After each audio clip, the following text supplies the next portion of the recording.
Chapter के जितने भी थ्योरी है, डेफिनेशन वगैरह होगी, ऑब्जेक्टिव वगैरह, वो सारा कुछ बताना है और साथ एक्सरसाइज 1.1 भी करवानी है। तो इस वीडियो को पूरी तरह वॉच करना ताकि आपको ये क्लियर हो जाए क्या चीज़ मेंशन है उसमें। अच्छा, सबसे पहले ये है बुक के ऊपर combination of rational and irrational number. ये जो निशान लगे हुए हैं ना, like the set of rational number is defined as, ये रैशनल नंबर की डेफिनेशन है। फिर रैशनल नंबर कौन से होते हैं जिसमें वो एलिमेंट हो जिन्हें आप क्वेश्चन में ना लिखें, यानी फ्रैक्शन। ये सारे निशान लगे हुए हैं। फिर यहाँ से the set of real number से लेकर यहाँ तक ये रियल नंबर्स की डेफिनेशन है, ठीक है।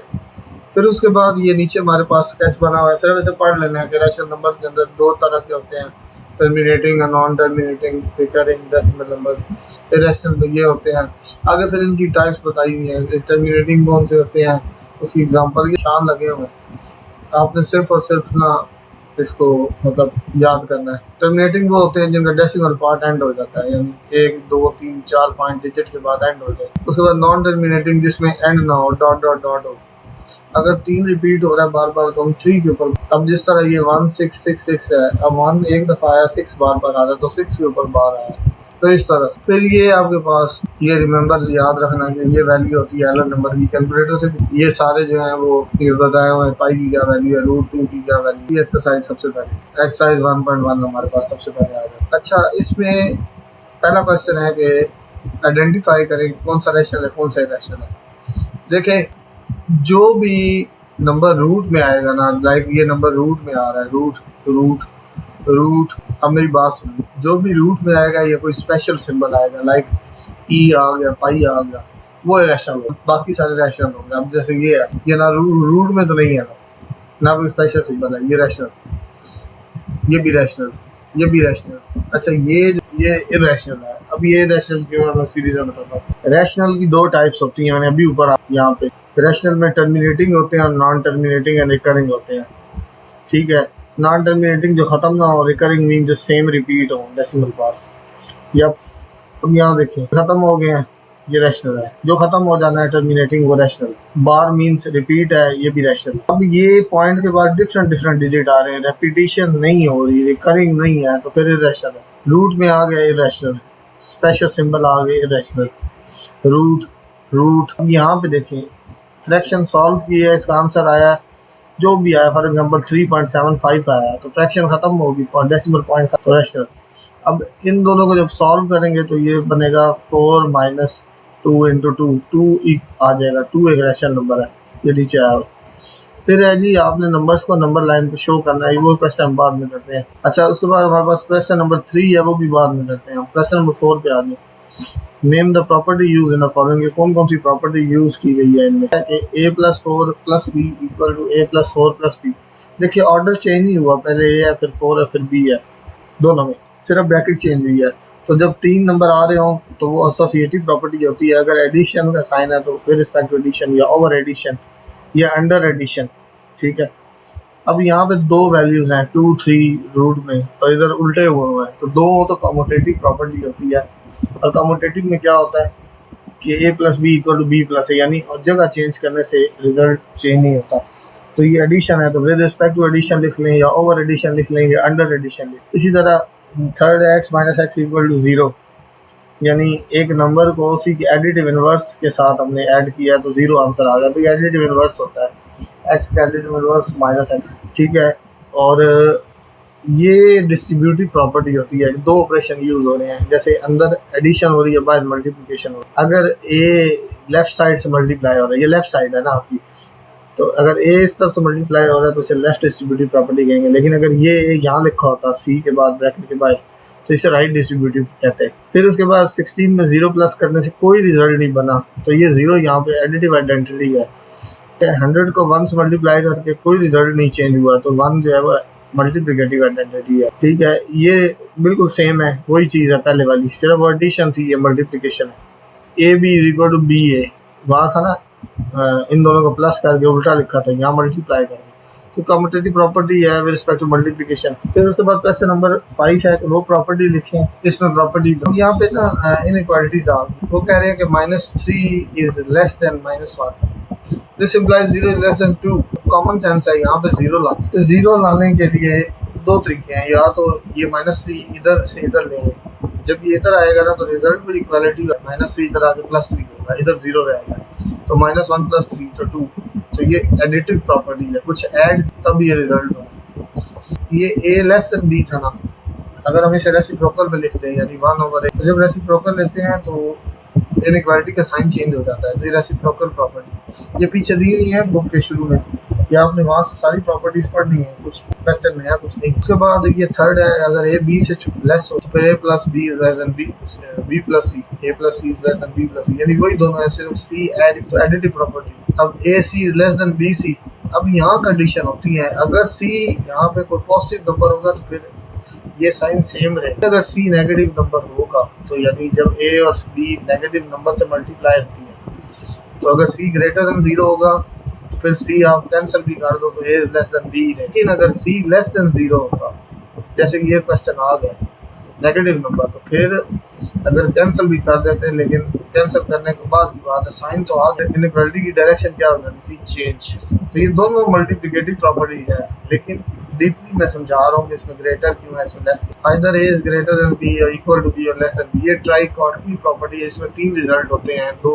नंबर्स के लिए, या तो वो इक्वल होंगे या क्वेश्चन नंबर 6 है, ये क्वेश्चन नंबर 6 भी हम बाद में कर देते हैं। यानी ये जो अब मैंने आपको क्वेश्चन नंबर आपको फर्स्ट 4 और 5 करवाया, 3 रह गए इसमें। दूसरा ये रेडिकल एक्सप्रेशन है, इसकी डेफिनेशन आपने nth रूट ऑफ a की डेफिनेशन है ये। उसके बाद ये रेडिकल है, ये इंडेक्स है, इसमें ये सारी चीज़ें बताई हैं, ये एग्जांपल है, और इसी पूरी डेफिनेशन को मैंने मैथमेटिकल फॉर्म में लिख के दिखाया था। आपने इस तरह करना नहीं है, वैसे मैंने हायर लेवल पे इस तरह है, यानी शॉर्ट फॉर्म बताई थी। लॉज हैं, ये लॉज आपने पढ़ लेने हैं, ये जो हम अप्लाई करते हैं मोस्टली। लॉ ऑफ रेडिकल कौन सा है, इंडिसेस यानी एक्सपोनेंट लॉ कौन सा है। उसके बाद हमारे पास सर्ड आ जाता है, सर्ड के any ration radical with ration radical, इसका सर्ड।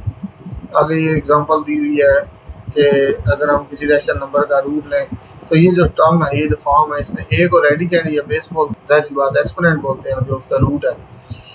अच्छा, अब आगे क्वेश्चन शॉर्ट क्वेश्चन बना हुआ है कि स्क्वायर रूट 5 सर्ड है क्यों। अब यहाँ क्वेश्चन दिया हुआ है, because the square root 5 does not give a whole number. Square root 5 surd क्यों, स्क्वायर रूट जो है वो होल नंबर नहीं आ रहा है, यानी पॉइंट्स में आ रहा है। स्क्वायर रूट 9 सर्ड क्यों नहीं, सिंप्लीफाई करते हैं तो होल नंबर 3 बन जाता है एग्जैक्ट। सर्ड बेसिकली हिंट बता देता हूँ, प्राइम नंबर के ऊपर रूट आ रहा होगा, चाहे सेकंड रूट है, थर्ड रूट है, फोर्थ रूट, व्हाटएवर, तो वो एक सर्ड हो। अब ये बड़ा इंपॉर्टेंट एमसीक्यूज था पिछली।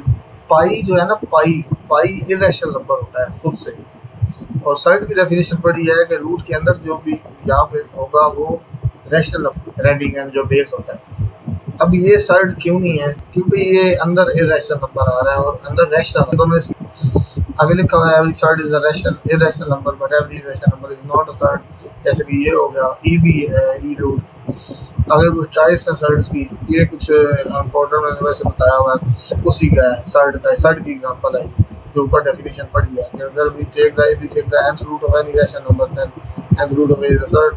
फिर उसके बाद आगे भी हैं, उसके बाद बुक से देख, और भी जितने भी हैं ना टॉपिक्स उसके फर्स्ट चैप्टर। बाकी ये पहले फर्स्ट टर्म में भी आपको रियल नंबर्स किस किस फील्ड में यूज होते हैं, बाकी ऑब्जेक्टिव जो है वो ऑलरेडी आपको आते हैं। अच्छा, अब जो चीज़ें रह गई हैं मैं वो चीज़ें बताने लगा हूँ। अच्छा, इसमें ना हमारे पास क्वेश्चन नंबर 2 है, इससे पहले ना एक एग्जांपल ये करवा देता हूँ। एक तो ये मिसिंग है, ऊपर पेज नहीं है, बाकी ये करवा देता हूँ, ये सेम इस तरह के क्वेश्चन भी। अच्छा, आपने ना इसकी जो स्टेटमेंट है ना, स्टेटमेंट पहले मैं ना आपको वो वाला क्वेश्चन करवाता हूँ जिसमें स्टेटमेंट लिखी है।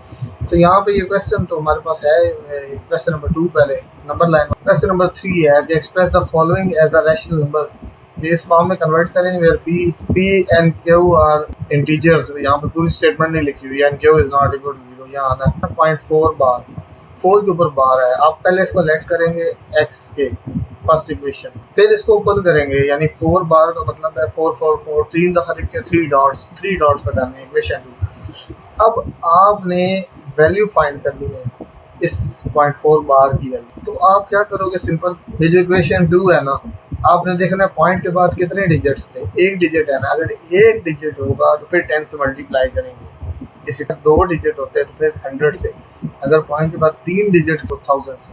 अब एक है तो 10 से मल्टीप्लाई करें, इक्वेशन 2 10 से करेंगे तो 4.444, फिर वो 3 दफा आएगा, फिर 100। अब ये इकट्ठे पार्ट है, इसमें इंटीग्रल पार्ट भी है, डेसिमल पार्ट भी। 4.444 सो 4 प्लस 0.444 लिख सकते हैं ना। और ये 0.444 बाई इक्वेशन 2 यूज कर, ये 10x है, इधर आके माइनस होगा 9x इक्वल टू 4, 9 डिवाइड करें, x आ गया 4/9, x था 0.4 बार, तो 0.4 बार का आंसर निकल आया। अब ये डबल डिजिट है, उसी तरह लेट करेंगे, सारा कुछ वही है, 373737 3 दफा लिखे 3 डॉट्स। अब 2 डिजिट है तो 100 से मल्टीप्लाई करें, फिर उसी तरह ये फॉर्म बनेगी, फिर इसमें अलग अलग कर लें इंटीग्रल डेसिमल पार्ट, इसको फिर लेट जो किया हुआ है वो पुट करें, x इधर आगे माइनस करें तो ये वो रिजल्ट बन जाएगा। सेम ये थर्ड पार्ट है, ये भी बिल्कुल सेम है। एक एग्जांपल मैं आपको अभी बता रहा था, ये वाली एक और भी है 0.5 बार वाली, उधर से तो ये इसी तरह है, लेट की है हमने 0.93 3 दफा क्योंकि मल्टीप्लाई किया, फिर 93.9393 सो ऑन, इसको अलग अलग किया, ये हमने एक्स लेट किया हुआ था इस वैल्यू को। अच्छा यहाँ पे ना 0.9393 एक्स इधर आकर माइनस हुआ, 99 डिवाइड हुआ, तो ये हमारा रिजल्ट आ गया। ठीक है, अच्छा अब इसके बाद हमने क्वेश्चन नंबर अभी किया है 3, अब हमारा क्वेश्चन रह गया है 2 रह गया और 6 रह गया। ठीक है, 2 और 6, तो अब हम चलते हैं पहले क्वेश्चन 6 की तरफ। हमने 2 रेशनल नंबर इंसर्ट करने हैं इन दोनों के दरमियान। ठीक है, हमें नहीं पता कौन से, हमने सिंपल क्या करना है, 2 रेशनल नंबर इंसर्ट करने हैं। हर रेशनल नंबर के लिए ना हमें 2 नंबर्स का मीन लेना होता है, एवरेज। अब फर्ज करें पहला रेशनल नंबर लेना ना, फॉर फर्स्ट रेशनल नंबर मुझे इन दोनों का एवरेज निकालना है। एवरेज कैसे निकालेंगे, अच्छा रेशनल नंबर क्यू होता है, first rational number means Q1, तो मैं क्या ऐड करूंगा 1/3 प्लस 1/4, 2 नंबर है तो नीचे 2 से डिवाइड करेंगे, अगर 3 नंबर से ऐड कर रहे होते तो 3 से डिवाइड करते, 4 नंबर ऐड कर रहे होते तो 4 से डिवाइड करते। अच्छा तो सॉल्व किया, 4 क्रॉस मल्टीप्लाई, 4 1 का 4 प्लस 3 1 का 3 और 3 4 का 12। ठीक है, ये 7/12 बना है, नीचे 2 आने का मतलब है 2 डिवाइड है, मल्टीप्लाई में चेंज करें 1/2 बनेगा, तो ये फर्स्ट रेशनल नंबर 7/2।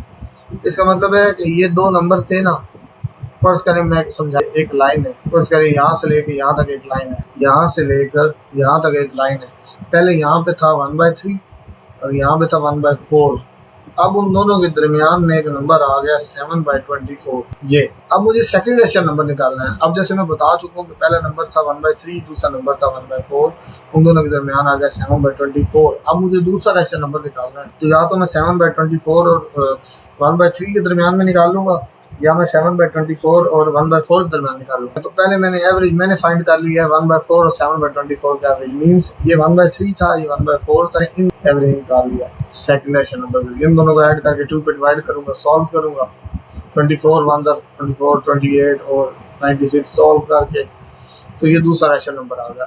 हूबहू यही तरीका है, सेकंड पार्ट में भी यही तरीका, 2 नंबर्स हैं उनका एवरेज लिया है, ये आ गया, उन दोनों के दरमियान में आ गया। फिर सेकंड रेशनल नंबर के लिए या तो मुझे 3 और 7/2 का लेना है, या 4 और 7/2 का, कोई एक ले सकते हैं। तो इसका आंसर सेम नहीं आते बुक के, दो तरह से कर लें तो 2 डिफरेंट आंसर आते हैं, कोई इशू नहीं।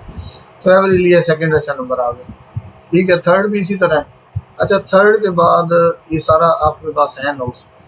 अच्छा इसके ना 2-3 क्वेश्चन और हैं, एक इसकी रेलिवेंट एग्जांपल है, आई थिंक 3 और 4 के या 2 और 3 के दरमियान है, एक इसका रिव्यू है जिसमें 4 और 5 के दरमियान है रेशनल नंबर, तो वो भी सेम है।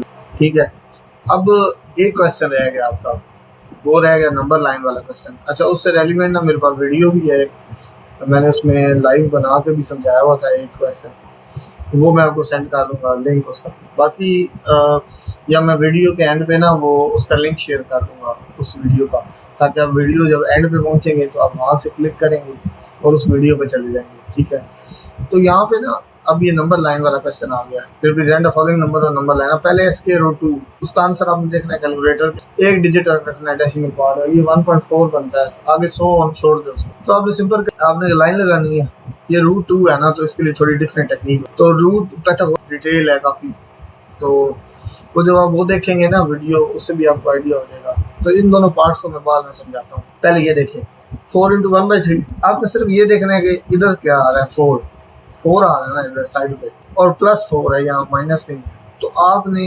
लाइन बनानी है, लाइन जिसके दोनों तरफ एरो, सेंटर से 0, इधर नेगेटिव वाले भी बना सकते हैं, लेकिन 0 से लेके आपने 4 तक नहीं जाना, 4 के बाद कुछ और पोर्शन भी है, तो आपने 5 तक पॉइंट्स लगा लेने, बेशक सेंटीमीटर से लगा लें, 1 सेंटीमीटर के। अब 4 था, 4 के बाद कुछ पोर्शन है, तो इसलिए 5 लाइन्स लग गई। अब 1/3 क्या लिखा हुआ है, 3, नीचे अगर 3 है ना, जो डिजिट नीचे आएगा आपने 1 माइनस कर, अब जैसे नीचे 3 है तो 3 में से 1 माइनस करूँ तो क्या आता है 2। इट मीन्स मुझे 4 और 4 के नेक्स्ट जो नंबर है 5 उनके दरमियान में 2 लाइन्स लगानी। 2 लाइनें लगाई, उसमें पहली गिनी जाएगी 1/3, दूसरी गिनी जाएगी 2/3 और तीसरी जो ये 5वीं वाली है वो 3/3 बनती है, जो ऑलरेडी कट के 1 बन जाएगा क्योंकि ये 4 है तो नेक्स्ट 5 ही बनेगा ना। समझ आई बात की? तो ये 4 × 1/3, ये 4 × 2/3, ये 4 × 3/3, तो कैंसिल होकर 1, तो 4 और 1 5। समझ आई? तो अब 4 × 1/3 चाहिए था तो ये लग गई लाइन। अब 4 पार्ट में माइनस, माइनस का मतलब है कि इधर डिजिट्स होंगे, -2 के बाद कुछ पोर्शन है यानी 3 तक, 0 से लेकर 3 तक माइनस। अब ये तो आ गया 2 तक, अब नीचे 7 है, 7 में से 1 गए 6। आपने 2 -2 और -3 के बाद 6 लाइन लगानी है, ये 3 और 3 6। पहली गिनी जाएगी -2 × 1/7, -2 × 2/7, -2 × 3, -2 × 4/7, 5/7, 6/7, 7/7। तो -1/7 चाहिए थी, तो पहली लाइन के बाद आपने यहाँ पे ना एरो भी होता है ऊपर, एरो लगा के तो -2 × 1/7 लिख दिया। और ये 5/8 है, यानी 7 कुछ नहीं आ रहा, 7 कुछ नहीं है तो 1 है, यानी यही समझ लेना आप। 7 कुछ ना हो तो फिर 1 तक बनाते हैं, पॉजिटिव है तो 0 से 1, 8 में से 1 के 7 लाइन्स लगानी है सेंटर में। इन दोनों पहली गिनी जाएगी 1/8, पड़ी हो जाएगी 1/8, दूसरी पड़ी जाएगी 2/8, 3/8, 4/8, 5/8, जो 5/8 बनेगी वो लाइन करना और यहाँ एरो बनाना है, ठीक है। अब ये जैसे है 2 × 3/4, 2 से 3 तक बनाए। अब नीचे 4 का मतलब है 4 में से 3 लाइन लगा, पहली पड़ी जाएगी 2 × 1/4, दूसरी 2 × 2/4, तीसरी 2 × 3/4, तो यहाँ पे लगा दिया, आपने एरो बना देना। अच्छा, अब दिन की मैंने आपको आगे मैं बाद में करवाता हूँ, ठीक है। ये अच्छा, ये वाला क्वेश्चन है 1.4, ये वीडियो शेयर करूँगा, उसमें ये दोनों होंगे इस टाइप के, तो आपको क्लियर हो जाएगा वहाँ से। तो ये जो है ना 2 स्क्वायर रूट, इसको हम बेसिकली पाइथागोरस एक थ्योरम होता है जिसमें हम राइट ट्रायंगल के लिए यूज़ करते हैं। यानी स्क्वायर रूट 2 कब आता है, जब हम 1 और 1 को ऐड करते हैं। तो ये मैं आपको वीडियो शेयर कर दूंगा, वहाँ से देख लीजिएगा, इधर से आपको समझ नहीं आया। और इसी तरह स्क्वायर रूट 3 का भी ये जो फिगर बनी हुई, और इससे रेलिवेंट एक एग्जांपल भी आई थिंक स्क्वायर रूट 5 वाली।